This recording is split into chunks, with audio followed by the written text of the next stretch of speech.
49 कर्मचारियों की अवैध छटनी और जातिगत प्रताड़ना मामले में पुलिस कार्रवाई न होने से आक्रोश। 3 दिन में समाधान न होने पर उग्र आंदोलन की चेतावनी।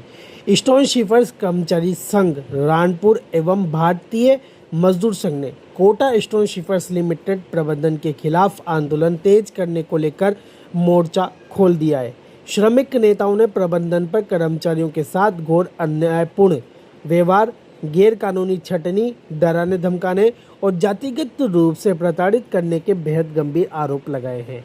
भारतीय मजदूर संघ ने चेतावनी दी है कि यदि आगामी 3 दिनों के भीतर इस संवेदनशील मामले का उचित समाधान नहीं निकाला गया तो इस आंदोलन की ओर अधिक उग्र एवं व्यापक रूप दिया जाएगा, जिसकी पूरी जिम्मेदारी सीधे तौर पर कंपनी प्रबंधन और स्थानीय प्रशासन की होगी।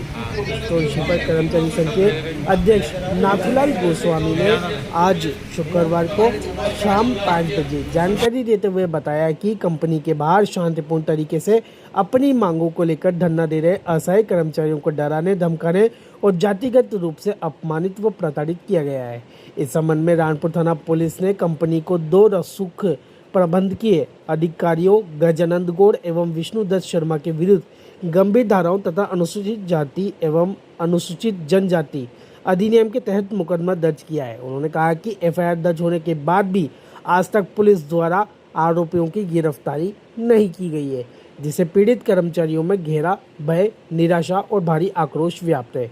गोस्वामी ने घटनाक्रम की जानकारी देते हुए बताया कि गत 30 जून की रात्रि को कंपनी प्रबंधन ने श्रम नियमों को ताक पर रखकर बिना किसी पूर्व सूचना के फैक्ट्री गेट पर अचानक 49 कर्मचारियों की छटनी की सूची चस्पा कर दी। अगले दिन जब ये कर्मचारी ईमानदारी से अपनी ड्यूटी पर पहुंचे तो उन्हें परिसर में प्रवेश करने से रोक दिया गया। विरोध करने पर उनके साथ अभद्र व्यवहार किया गया। तब से सभी प्रभावित कर्मचारी फैक्ट्री गेट के बाहर टेंट लगाकर लगातार धरने पर बैठे हैं। ऊपर जो अवैध रूप से छटनी लादी गई है, जिसके विभिन्न प्रमाण हम श्रम विभाग को, सरकार को, तमाम रेस्पॉन्सिबल व्यक्तियों को दे चुके हैं, इवन जिला कलेक्टर महोदय को, जिससे ये सिद्ध होता है कि ये छटनी अवैध है। ये अवैध छटनी वापस ली जाए। जैसा अभी अवधेश जी ने बताया कि श्रम कानूनों के तहत अगर इसकी समीक्षा की जाए तो निश्चित तौर पर प्रारंभिक स्टेज पर यह साबित हो जाता है कि छटनी अवैध है। तो पहली मांग हमारी है कि इस अवैध छटनी को वापस लिया जाए और जो लोग निष्कासित किए गए हैं उनको वापस ड्यूटी पर लिया जाए। 49 आदमी अभी बाहर हैं। और दूसरी हमारी प्रमुख मांग यह है कि हम जब शांति प्रिय तरीके से किसी प्रकार का कोई हमने एजिटेशन इस प्रकार का नहीं किया कि कानून और उसकी व्यवस्था में कोई अड़चन आए। हम 6 तारीख से प्रदर्शन और धरने पर वहां पर बैठे हुए हैं।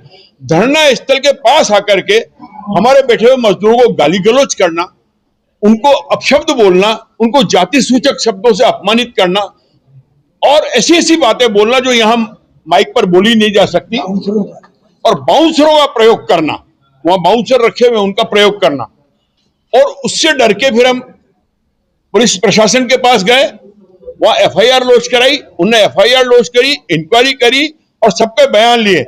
हम आश्चर्य में हैं कि इतने दिनों के बाद भी उसके खिलाफ अभी तक कोई कार्रवाई नहीं हुई। अगर ऐसी कार्रवाई नहीं होती, प्रशासन तगड़ी कार्रवाई नहीं करता है, उनकी गिरफ्तारी नहीं करता है, उनके ऊपर कोई एक्शन नहीं लेता है, तो फिर उनका दुस्साहस बढ़ेगा और वो फिर हमारे ऊपर हमला करने की कोशिश करेंगे। तो हमें तो एजिटेशन करना है, कर रहे हैं। तो हो सकता है कि हमारे टेंट जला दिए जाए, हो सकता है कि हमारे लोगों के साथ मारपीट की जाए। मैं इन 2 बातों पर आपके सामने अपनी बात रखना चाहूंगा कि छटनी अवैध है, इसको वापस ली जाए, और जो उन्होंने हमारे साथ बदतमीजी, असभ्यता और गाली गलौज की है उसके खिलाफ एक्शन लिया जाए।